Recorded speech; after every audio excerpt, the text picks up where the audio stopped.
Salah satu elemen kunci dari strategi Nabi Muhammad SAW adalah penempatan 50 pemanah di atas Bukit Ainain, sebuah bukit kecil yang terletak di sisi kiri pasukan Muslim. Para pemanah ini bertugas untuk melindungi sayap kiri pasukan Muslim dari serangan mendadak pasukan berkuda kaum kafir Quraisy. Nabi Muhammad SAW memerintahkan para pemanah untuk tidak meninggalkan posisi mereka dalam kondisi apapun, baik menang maupun kalah. Perintah ini sangat tegas dan jelas, tidak boleh dilanggar oleh siapapun. Pasukan Muslim lainnya dibagi menjadi dua sayap, sayap kanan dan sayap kiri. Sayap kanan dipimpin oleh Zubair bin Awam, sedangkan sayap kiri dipimpin oleh Munzir bin Amr. Pasukan inti ditempatkan di tengah, dipimpin langsung oleh Nabi Muhammad SAW. Strategi ini bertujuan untuk memaksimalkan kekuatan pasukan Muslim yang lebih kecil dan memanfaatkan medan pertempuran untuk keuntungan mereka. Bismillahirrahmanirrahim. Saudara-saudaraku penggemar kisah-kisah Islami dimanapun Anda berada, semoga kita selalu dalam lindungan Allah Subhanahu wa Ta'ala. Kali ini kita akan membahas salah satu peperangan yang paling berbekas semasa hidup Nabi Muhammad SAW, yaitu Perang Uhud. Perang Uhud, sebuah episode krusial dalam sejarah Islam, terjadi pada hari Sabtu 7 Syawal tahun ketiga Hijriah, bertepatan dengan tanggal 23 Maret 625 Masehi. Pertempuran ini menjadi penting karena terjadi hanya setahun setelah kemenangan gemilang umat Muslim dalam Perang Badar. Lokasi pertempuran adalah lembah di kaki Bukit Uhud, sekitar 4 mil di sebelah utara Madinah. Bukit Uhud sendiri menjulang setinggi 1000 kaki dan membentang sepanjang 5 mil, menjadi saksi bisu dari pertempuran yang fenomenal ini. Perang Uhud tidak terjadi secara tiba-tiba. Api peperangan ini dipicu oleh bara dendam yang membara di hati kaum kafir Quraisy Mekah. Kekalahan telak dalam Perang Badar telah menghancurkan harga diri dan wibawa mereka di mata suku-suku Arab lainnya. Kaum kafir Quraisy merasa terhina dan bertekad untuk membalas dendam, memulihkan kehormatan mereka yang tercoreng, serta mengembalikan dominasi mereka di Jazirah Arab. Abu Sufyan bin Harb, seorang tokoh terkemuka kaum kafir Quraisy yang juga kehilangan putranya dalam Perang Badar, memimpin upaya penggalangan dana untuk membiayai persiapan perang. Dana yang terkumpul sebagian besar berasal dari hasil penjualan kafilah dagang kaum kafir Quraisy yang berhasil diselamatkan dari sergapan kaum muslimin pada Perang Badar. Dana ini kemudian digunakan untuk merekrut tentara bayaran dari berbagai suku Arab, termasuk suku Kinanah dan suku Tihamah, serta mempersenjatai mereka dengan perlengkapan perang seperti baju besi, kuda perang, dan peralatan panah. Selain faktor dendam, ambisi kaum kafir Quraisy untuk menguasai kembali wilayah Madinah juga menjadi pendorong utama terjadinya Perang Uhud. Madinah yang sebelumnya dikenal sebagai Yathrib telah menjadi pusat kekuatan baru bagi umat Islam. Kaum kafir Quraisy khawatir bahwa pengaruh Islam akan terus menyebar dan mengancam posisi mereka sebagai penguasa Mekah dan penjaga Ka'bah. Oleh karena itu, mereka bertekad untuk menghancurkan kekuatan Islam di Madinah dan mengembalikan kota tersebut ke dalam kendali mereka. Pasukan Muslim yang dipimpin oleh Nabi Muhammad SAW berjumlah sekitar 1000 orang. Namun, di tengah perjalanan menuju Uhud, terjadi sebuah peristiwa yang mengguncang moral pasukan Muslim. Abdullah bin Ubay, seorang tokoh munafik Madinah yang selama ini berpura-pura menjadi Muslim, membelot dan membawa serta sekitar 300 pengikutnya. Abdullah bin Ubay yang merasa sakit hati karena kehilangan pengaruhnya di Madinah setelah kedatangan baginda Nabi besar Muhammad SAW, berusaha untuk melemahkan kekuatan umat Islam dari dalam. Akibatnya, hanya sekitar 700 pasukan Muslim yang tiba di medan Perang Uhud. Meskipun jumlah mereka lebih sedikit, pasukan Muslim memiliki semangat juang yang tinggi dan keyakinan yang kuat akan pertolongan Allah Subhanahu wa Ta'ala.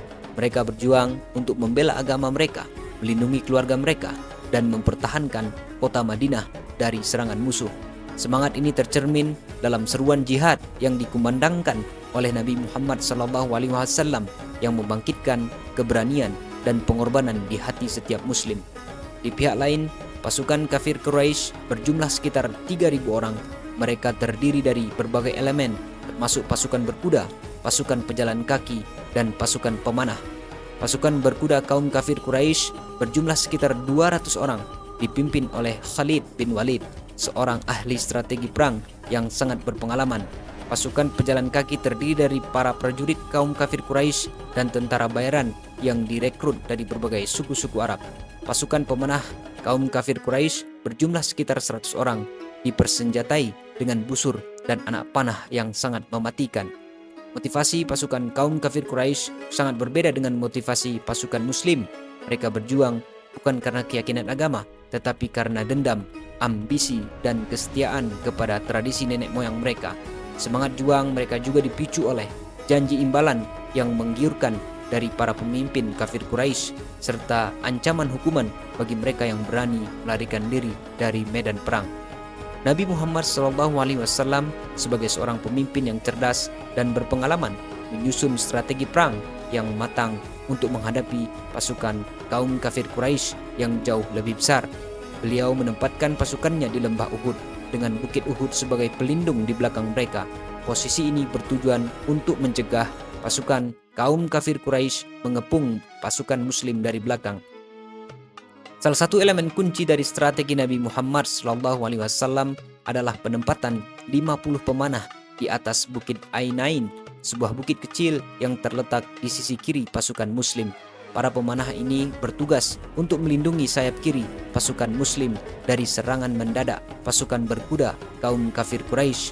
Nabi Muhammad SAW memerintahkan para pemanah untuk tidak meninggalkan posisi mereka dalam kondisi apapun, baik menang maupun kalah. Perintah ini sangat tegas dan jelas, tidak boleh dilanggar oleh siapapun. Pasukan Muslim lainnya dibagi menjadi dua sayap, sayap kanan dan sayap kiri. Sayap kanan dipimpin oleh Zubair bin Awam, sedangkan sayap kiri dipimpin oleh Munzir bin Amr. Pasukan inti ditempatkan di tengah, dipimpin langsung oleh Nabi Muhammad SAW. Strategi ini bertujuan untuk memaksimalkan kekuatan pasukan Muslim yang lebih kecil dan memanfaatkan medan pertempuran untuk keuntungan mereka. Di pihak lain, pasukan kaum kafir Quraisy juga memiliki strategi perang yang terencana dengan baik. Mereka memanfaatkan keunggulan jumlah pasukan dan persenjataan untuk menekan pasukan Muslim dari berbagai arah. Khalid bin Walid sebagai komandan pasukan berkuda kaum kafir Quraisy bertugas untuk mencari celah dalam pertahanan pasukan Muslim dan menyerang dari sisi yang lemah.